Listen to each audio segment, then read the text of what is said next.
BBN, Jack Frost. What's up, party people? Hey yo, before it even start, the video that is, hit that like button and subscribe, and also join the notification gang. Hashtag Bronx Bombs. Let's get it. All right. Hey, I gotta. Sorry about that. I got a treat for everybody that stayed at the end of the video. Stay to the end of the video. This is a treat. I'll give you a hint. It involves a human and kangaroo, and there's some punching in the face going on. Alright, so recently I tweeted out for everybody that follows me on Twitter, at the Spine Splitter. Everybody that follows me on Twitter, you might have noticed. I tweeted out some of the prognostications that I have made recently over the past couple of months that was actually speaking about some of the things that was going to happen in the NBA offseason. So far, concerning the Cavs, I have been 100% correct. One of the first prognostications that I made even before the finals started is that the Cavs was going to consistently use Kevin Love incorrectly, which they did. They did not use him appropriately. As usual, they'll go stretches of the game where they'll allow for him to play his type of basketball like he played in Minnesota, and then in order so other people could get their stats up and their numbers up, they'll go away from that. I'm going to leave it there. I'm not going to go no further into it than that. But that's basically what they did. During stretches of the game, they would allow for Kevin Love to do what he does that makes him effective. And not for nothing, but during those stretches of the game, they seem to have, their offense was running pretty well. And then what they would do is they would go away from that, and then just not come back. So that's what was one of the things that was happening in the finals. And good coaching could have used that as an asset and could have pulled off more than one win. I'm not saying that they would have won. I do not think that they would have beat the Warriors. Don't get that confused. I'm just saying they could have got more than one win. That's it. That's all I'm saying as far as that is concerned. Another video which I had said that happened after the finals is that when after LeBron James threw his team under the bus, I made a video basically stating that people did not want to play with him any further. That you can't do this. You can't. When you win, it's me, but when you lose, it's what was those other guys doing. That's just not the way that you're supposed to be a superstar, whatever the case is, but you can't do that. It's just not right. And that's basically what he did in the exit interview with the reporters right after the game, right? He said, well, I played hard and I don't know what everybody else was doing. I wouldn't be surprised if that was verbatim. Also, I made a video speaking about how, after that, disrespectful they was treating Kyrie Irving every single time. Oh, before that, I made a video speaking about how LeBron James was going to want a trade. Not want a trade, but how he was going to not re-sign with the Cleveland Cavaliers this offseason. How he's going to be leaving the Cleveland Cavaliers because there's no way for them to be able to catch up with the Warriors. It's just not possible. So, for numerous different reasons, I'm going to leave the link in the description for all these videos that I mentioned. Okay? And I didn't mean to rhyme there. I'm going to leave a link in the description for all the videos that I mentioned.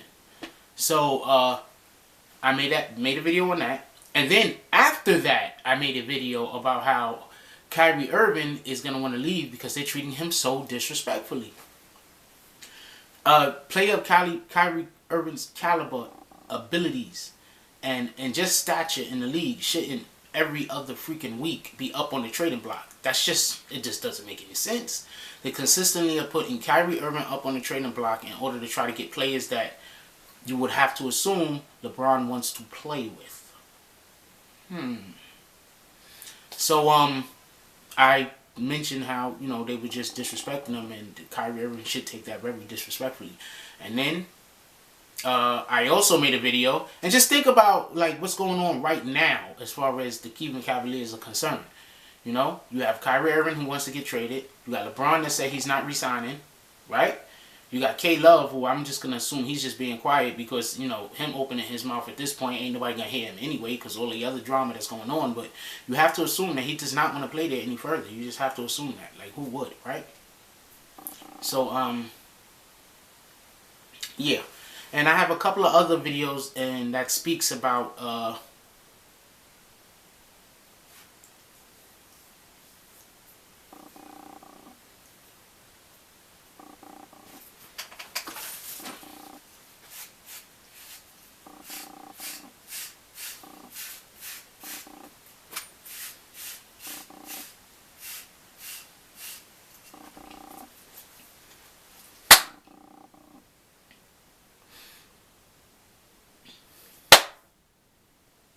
speaks about just the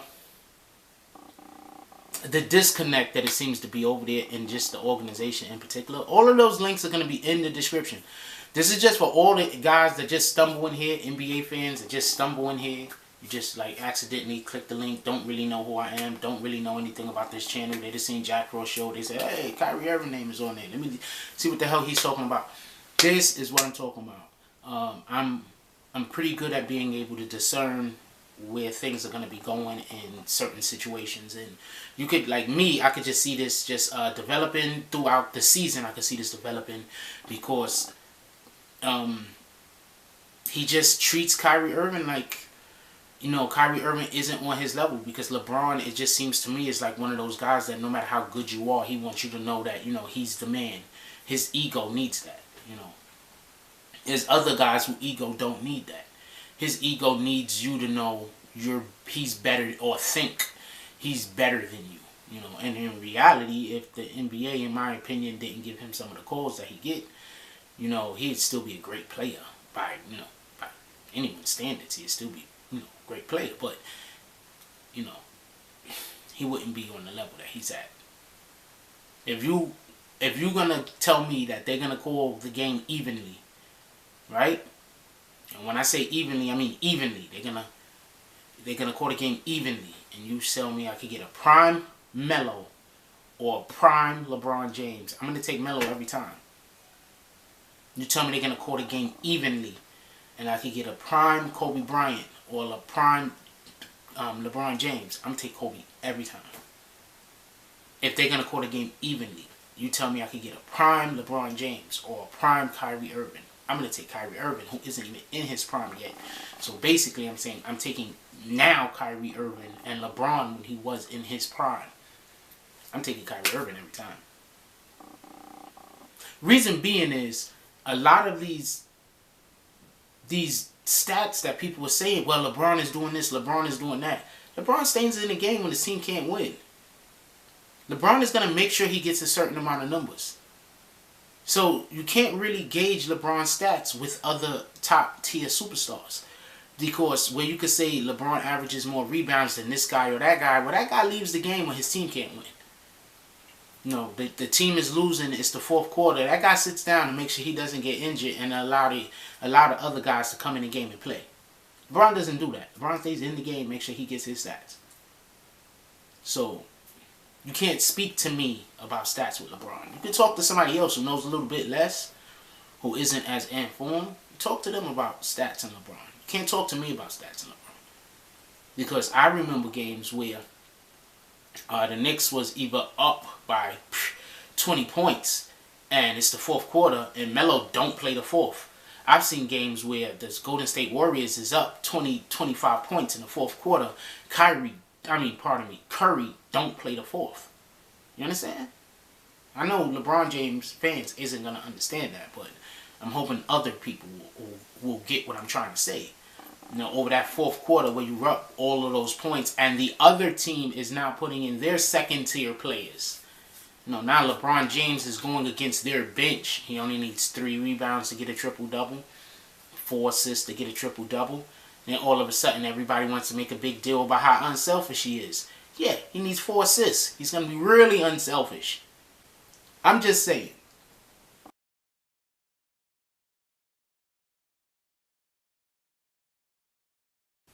Alright, so recently Meek Mills has had a beef with DJ Akademiks over a while, for some time. I don't understand why he has a beef with the media. You have a beef with everybody, my homeboy. But it seems that Meek Mills just doesn't really like for people to speak about him. He doesn't understand how media works. He doesn't understand how getting publicity works. You know, he thinks that if you speak about him, always be speaking about him in a manner that he want to be spoken about. He forgets that half of these females out here that got famous and have no talent did it because of a sex tape. So yeah, there's that. So Meek Mills feels away because DJ Akademiks have put some things out there. So he's been threatening DJ Akademiks. Okay, Meek, no disrespect to you, no disrespect to the Dream Tracers, no disrespect to none of y'all, but you don't handle your own business. at all ever.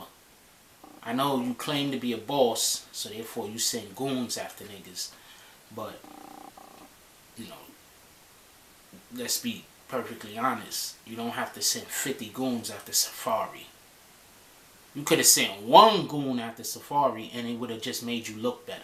You understand what I'm saying? One goon. He's Safari. One goon. He's Safari. You didn't have to send 50 goons after Safari. It doesn't mean... I mean, it wasn't 50, I'm exaggerating. But you didn't have to send 3. It's Safari. He doesn't even claim to be a gangster. He doesn't claim to have hands.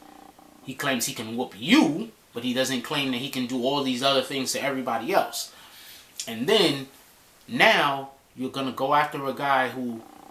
I'm under the impression that Akademiks necessarily isn't Pussy. That's what he says. He's like, oh, I'm Pussy. I'm king of the Pussy Club or whatever. I don't think so. I think that he's playing this the right way. Like, look, man, I don't really want beef. I'm just reporting the news, and I know you niggas is sensitive. That's it. That's all it sounds like he's saying to me. Look, I know you guys are sensitive. I don't want no beef. This is just my job to report the news. I'm going to say some things that you don't like. Please don't take it sensitive. Please don't take it personally. I don't mean to attack you. To me, that's all it sounds like he's saying. He's not saying anything more than that. But because of whatever is going on, with whatever that's going on, Meek Mill feels like anytime anybody says his name and he doesn't like what they're saying, he wants to attack them. You know who does that? You can say bullies, but I'll say children. But let's say you're the bully, and you're trying to be the bully. Then you got to handle your own business. That's what I'm saying. I'm gonna leave that at that, because I'm not really trying to attack homeboy. It's just that, Akademiks, he's part of the media. He's doing his job. When he reports on you, whether he's saying something favorable or whether he's saying something unfavorable, he doing you a favor. Just so you know. Because your name being out there helps your bottom line. Whether he's saying he don't like you or whether he's saying you the best rapper on the planet. Your name being out there helps your bottom line. Him putting your name out there helps your bottom line. I don't know who the people is that is trying to help you with your whatever, but think about it. 50 Cent purposely getting beef with dudes. Why? Because it helps his bottom line. Whack 100 purposely was getting in beef with dudes. Why? Because it helps his bottom line. You don't even got to come out on top. You just got to be in the beef. Soulja Boy purposely gets in the stupidest beefs in the world, but he seems to be one of the best guys at this, and he stay taking L's, but it still helps his bottom line. The problem just is that a lot of us that live in the hood, not all of us obviously, but a lot of us that live in the hood, we just don't have any training, media training. We don't have any media training. We don't have any branding training. We don't have any business training. So we don't understand or we can't comprehend how some things that might seem negative is actually a positive thing. This is one of those cases. Meek just need to leave DJ Akademiks alone and let him do what he do.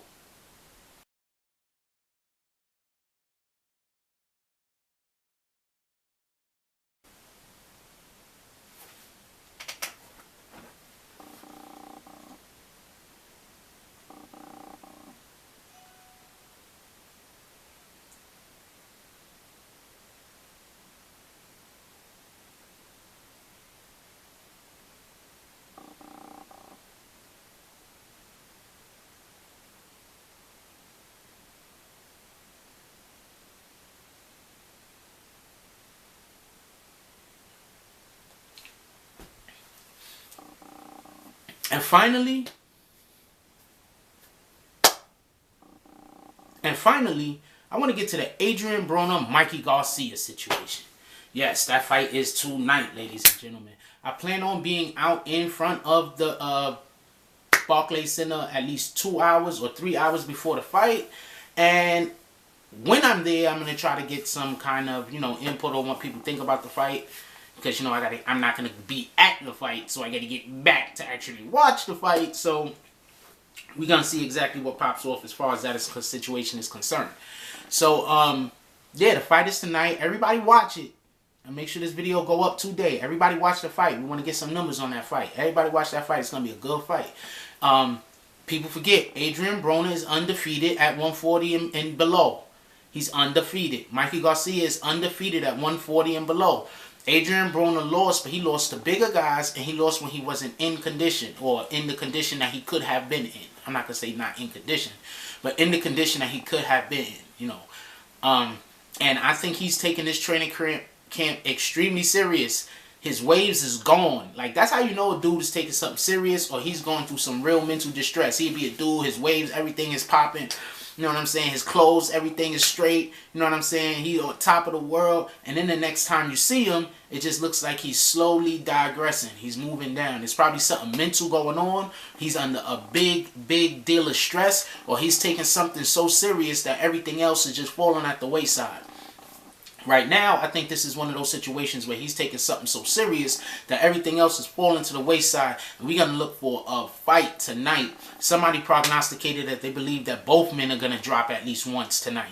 There's going to be at least 2 knockdowns. I didn't say knockouts. Obviously, 2 people cannot be knocked out in one. I think that happened in the movie, right? Both guys got counted out. Anyway, that's neither here nor there. That sounds like some wrestling stuff. But 2 guys can get knocked down in the fight. Somebody prognosticated that each one of those men will be knocked down at one point in the fight because they're taking it so serious, and they realize that as far as their careers go, for Adrien Broner, this could be a turning point because he lost a couple of fights at 147, and for Mikey Garcia, this could be one of those spots where he can really just, elevate his name a little bit higher, because sooner or later, Mikey Garcia is going to probably move up to 147. It has been told to... I have seen people that have sparred with him say that Mikey Garcia hits like he's a middleweight. So, there's that. So we're going to see exactly what happens. Barclays Center is going to be a good-ass fight. So make sure y'all check it. And today, we're going to go out on a man punches a kangaroo in the face. And then after he punches the kangaroo in the face, then I'm going to show you what the kangaroo does next. Yo. Don't forget to comment, like, subscribe, and hit that notification bell. If you ain't hit that notification bell yet, you play it yourself. Share. And that's all I got on this one. I'm out.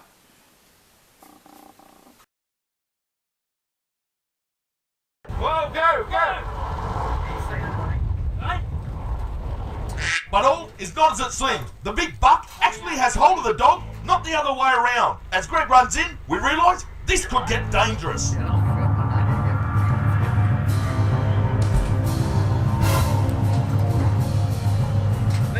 Dogs, let's go. Now the dog's coming.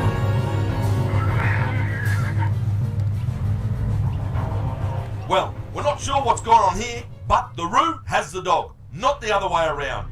Max calmly waits for his owner to come and help.